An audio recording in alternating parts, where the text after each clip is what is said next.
Okay, today we're going to start on radical equations, right? So if you're solving equations that have radical terms in them, we need to consider a few things, right? First of all, we need to consider the restrictions that the variable may have, right? We're going to see how those restrictions actually apply. To determine the restriction, we need to remember that if you're taking a square root of an expression, right, that expression has to be positive. We cannot take a square root of a negative value, right? So, how do we do that? We want to find the restriction like in the equation that we have, restriction on the variable that we have, which is x. So we need to see that 2x minus 4 has to be greater than or equal to 0. Because if it's not greater than or equal to 0, this whole thing will be undefined, right? So if that's the case, so I'll just solve this inequality just like we did in, say, grade 9, right? We'll just solve this inequality and see what the restriction is, or what range of values can x accept. I'm going to add 4 to both sides of this.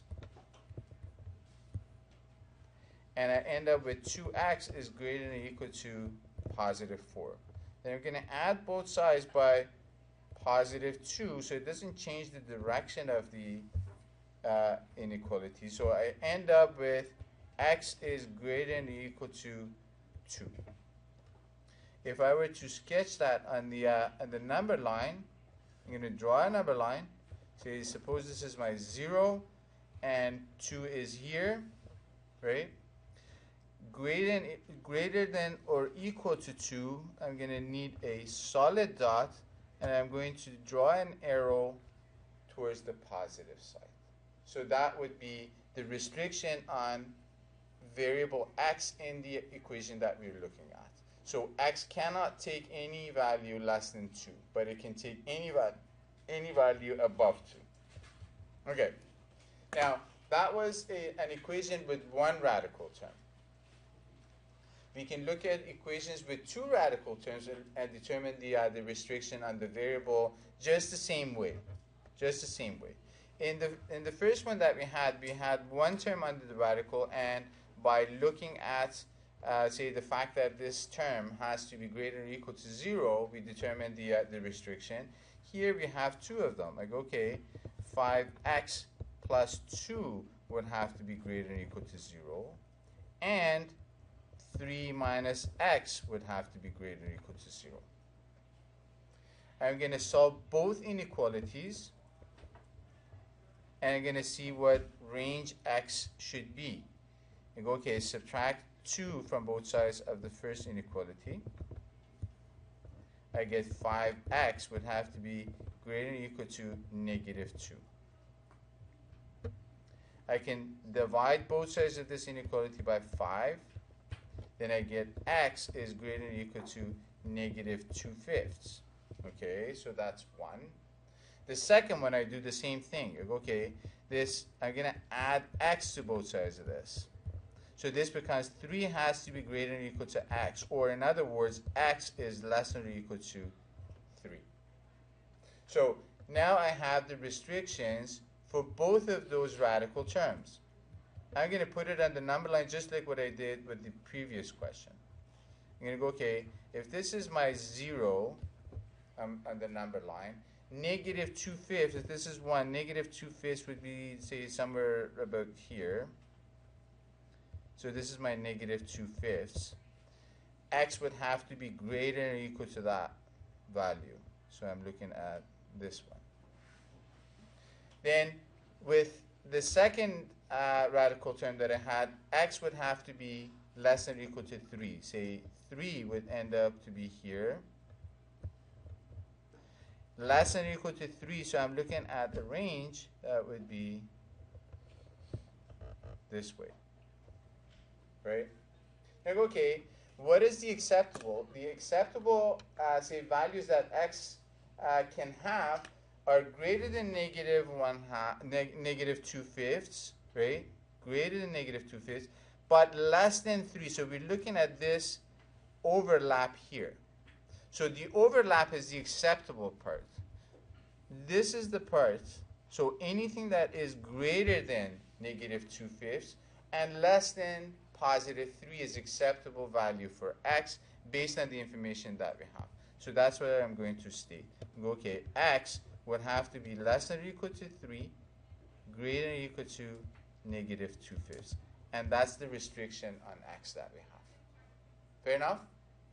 Good. Now, we're going to move on to solving radical equations. Some basic radical equations we already know how to deal with. You go, okay, if I have square root of x equal to some value 4, if I were to find out what 4 is, there isn't really much mystery about that. I can square both sides. I don't care about square root of x. I care about x, right? So if I square a square root, the square root disappears. So I get x is equal to 4 squared, which is 16. Right? So I'm able to solve this from the fact that I know that I can square a square root. And if I square the square root disappears. Right? Once I square it, I can check. I can check my answer to see if the answer is correct. I can put 16 for x, right? So the left-hand side becomes square root of 16, and that's equal to 4. That's already equal to the right-hand side, so the answer checks out, right? But this is just too basic, isn't it, right? And life is not that simple. It's a little bit more complicated. So we're going to sort of look at more complicated stuff, right? And we're going to see like how to deal with ones that have more complicated radicals, more terms, multiple radical terms, right? And see how we can deal with those things. Okay, so suppose I have to solve this radical equation 2 square root of x minus 1 is equal to x. Okay, well there's a square root part, right? I know that I can get rid of that square root part by squaring that. So that's exactly what I'm going to do. I'm going to square both sides of this equation. Why am I able to square both sides of an equation? Equality of both sides, because I'm doing exactly the same thing to both sides, right? That I can do, like if I have an equation, I can do exactly the same thing to both sides. Squaring it, square rooting it, multiplying it by something, dividing it by something. So I can square it, and if I square here, I get 2 squared times square root of x minus 1 squared equal to, the other side is x squared. So I end up with 4. If I'm squaring a square root, I end up with square root disappearing. The other side is squared, x squared. Now, I end up with 4x minus 4 equal to x squared. I need to solve this equation. I put everything on one side. I put everything on the side that x squared is positive because I want to be able to factor this. Remember last year we talked about factoring, and at the beginning of the year, this year we did some factoring. All of that factoring is to enable us to solve like second degree equations. This is a second degree equation. If I put everything on the same side, this ends up to be x squared minus 4x plus 4. I flipped the side already. If you guys want to, you can go through it, and this is what happens to it. Now, I have x squared minus 4x plus 4. I need to factor what two numbers multiply to make positive 4 and add up to make negative 4. Negative 1. How about negative 2 and negative 2, right? So two things are multiplying to each other to make 0, right? Either one of them is 0 or the other one, right? So that's exactly how I'm going to treat it. Well, I'm going to go, okay, x minus 2 is equal to 0, or x minus 2 is equal to 0. But they are actually equal to each other, right? So I don't have to write it twice. Just too redundant. The first one is enough. this gives me an answer that x is equal to 2. Are we satisfied with that? Well, we found the answer, but we need to check, right? Radical equations are notorious for having extraneous roots. Extraneous roots meaning roots that are not real, right? That algebraically we can produce them, but they're not actually like solutions to the radical equation. So that's what exactly we're going to do.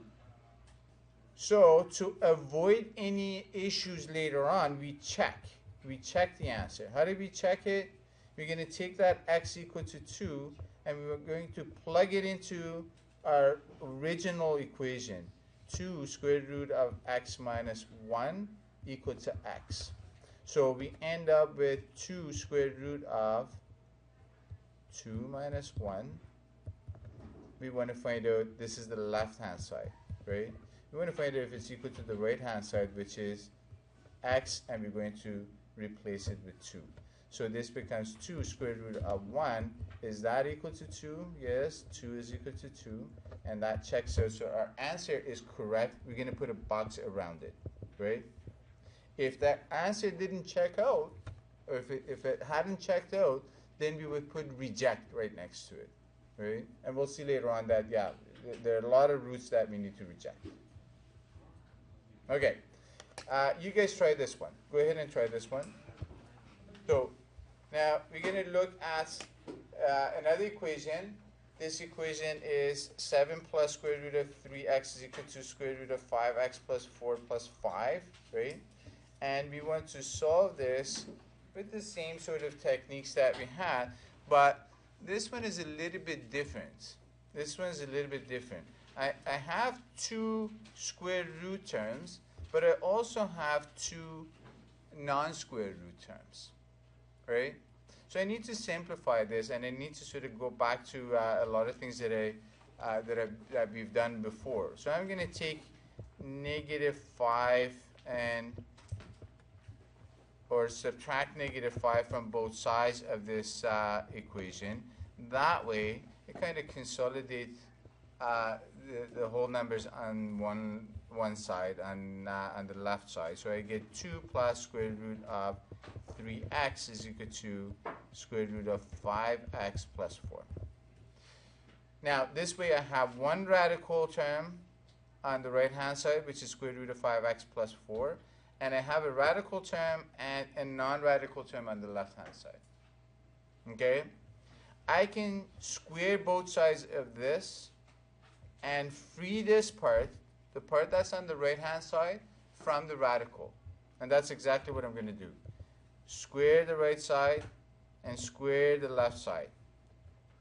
The right side is pretty straightforward. We're squaring a square root term. It comes out of the radical. 5x plus 4 comes out of the radical.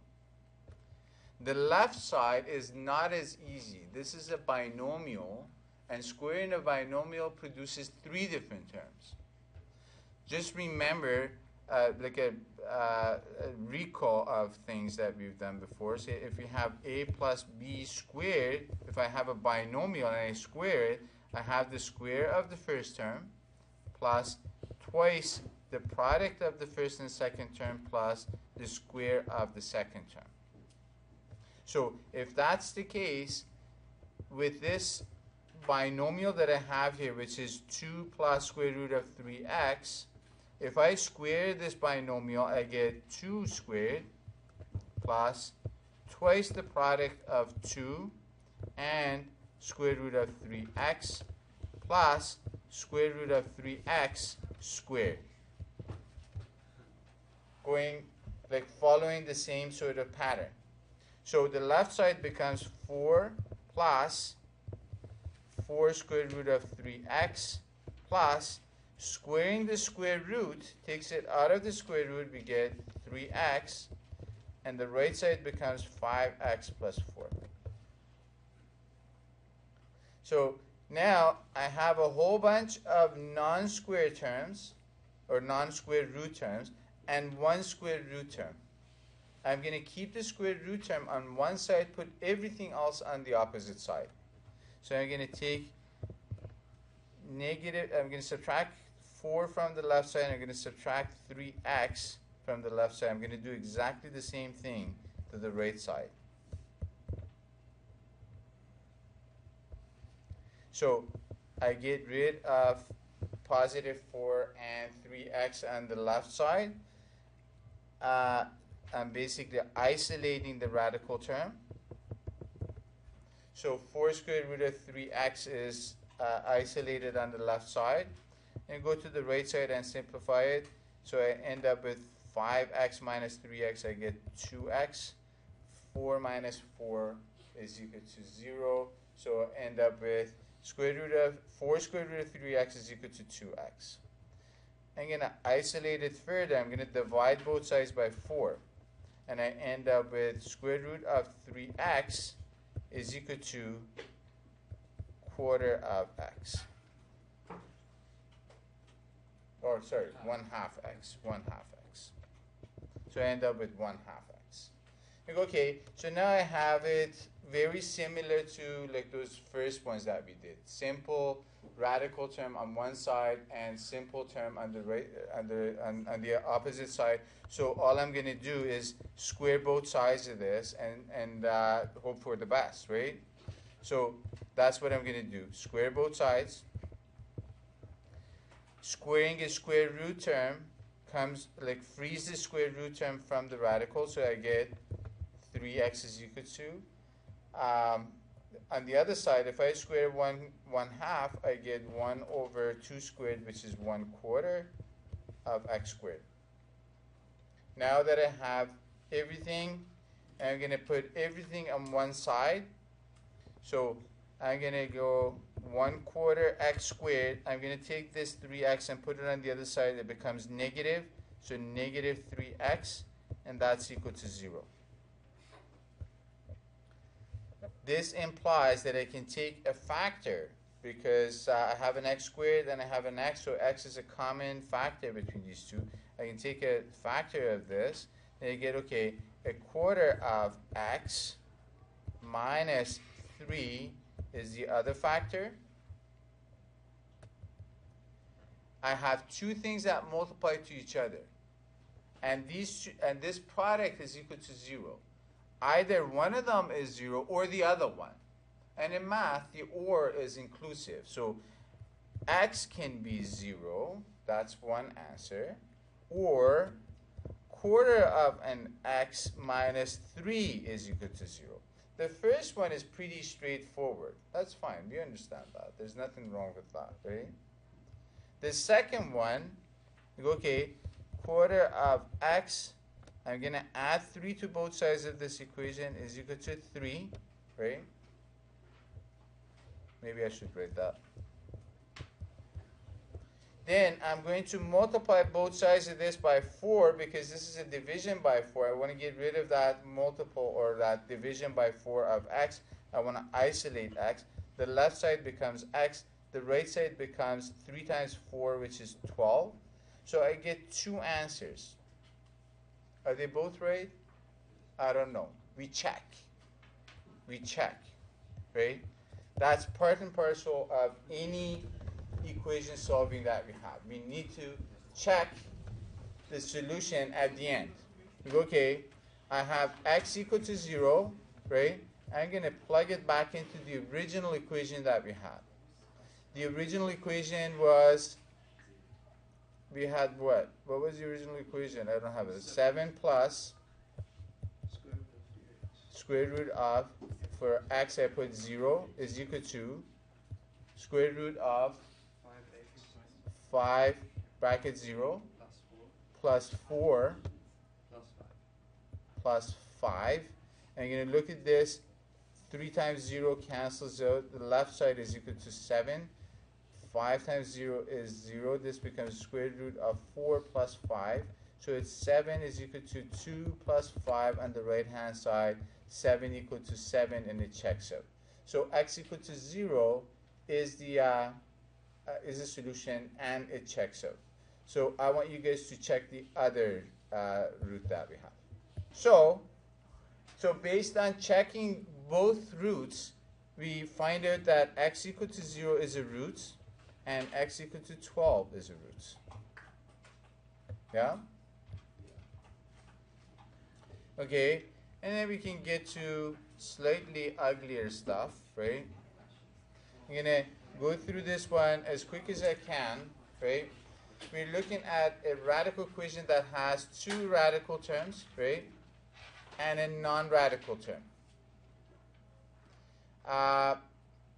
The only thing that we need to do, when we have like one radical term in an equation, we put it on one side, isolate it on one side, and square both sides. If you have two radical terms and no non-radical terms, we put them on opposite sides and square both sides and get both of them out of the radical.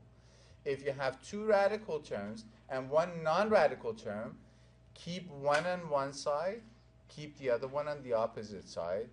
That this non-radical term, doesn't matter which side it is, right? Just go ahead and square it with one of those. Remember that a plus b squared, when you square a binomial, you end up with what? Go ahead and make a note of that. You end up with a squared plus 2ab plus b squared. You have to remember that all the time.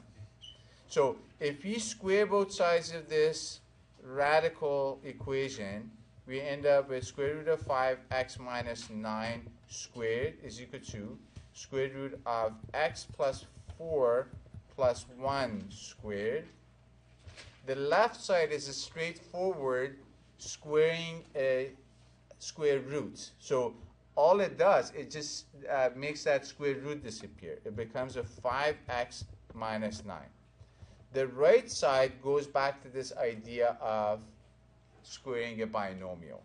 So it becomes square root of x plus 4 squared plus twice the product of the first term, square root of x plus 4, and the second term, 1, plus the second term squared, 1 squared.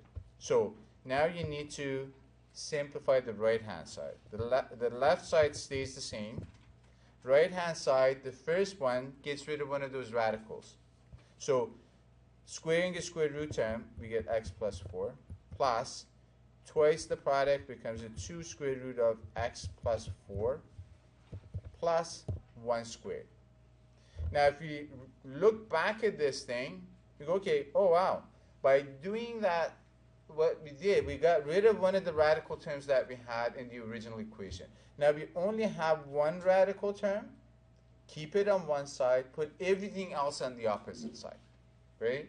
So I'm going to do that. I'm going to get rid of everything and put them on the opposite side of the radical term. So I'm going to subtract 1, I'm going to subtract 4, and I'm going to subtract x from the right-hand side. I'm going to do exactly the same thing on the other side.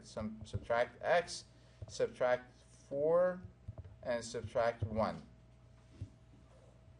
If you do all of that, this becomes, say, 4x minus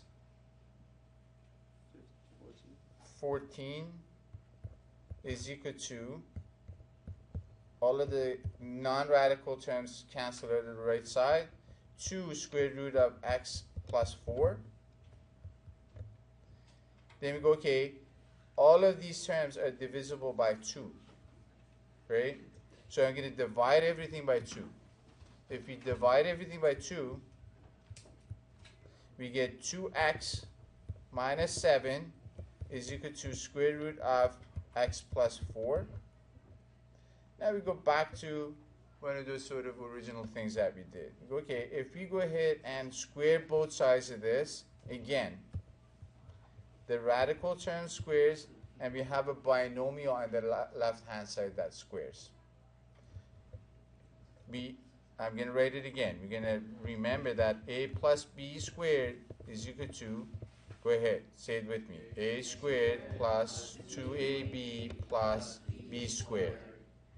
So if I do that, this becomes a 2x squared minus 2, or let's say plus 2 times 2x times minus 7 plus minus 7 squared.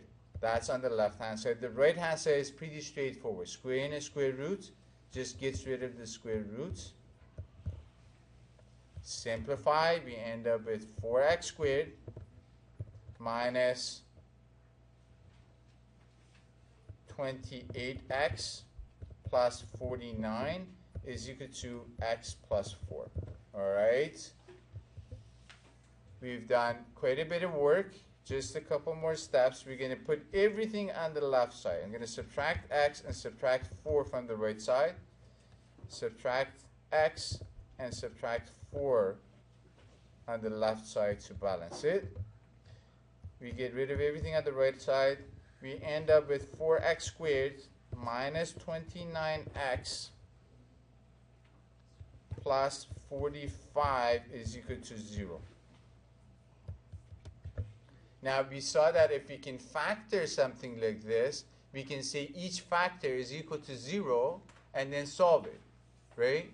Okay, now we have a trinomial of degree 2 that we can factor, or we need to factor. How do we factor trinomials? How about a suggestion? How about decomposition, right? Okay, how about if you find out what AC is? Okay, 4 times 45 is equal to 180, right? What two numbers multiply to make 180 and sum to negative 29? How about 20 and 9? How about negative 20 and negative 9? Yeah? So if that's the case, we're going to split this negative 29 to negative 20, negative 20x, and negative 9x plus 45, plus 45, and 4x squared in the beginning. Group them together. If I group the first two, I can take 4x as a common factor. I get x minus 5 as the other factor. From the second one, I'm going to take a negative 9 as a common factor. I get x minus 5 as the other factor. These are equal to 0. It's an equation.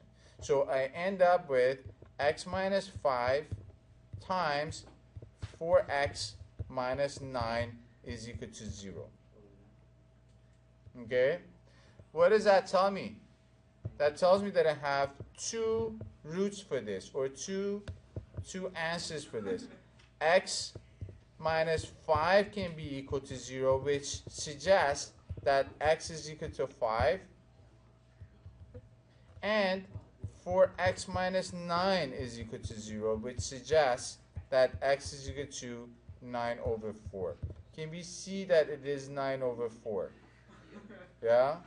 I can put the 9 over on the other side, divide both sides by 4. Yeah? You okay with that? Okay. So now, x is equal to 5 and x is equal to 9 over 4. Do we accept that? No, we need to check. Go ahead and check both solutions. Go ahead and check both solutions.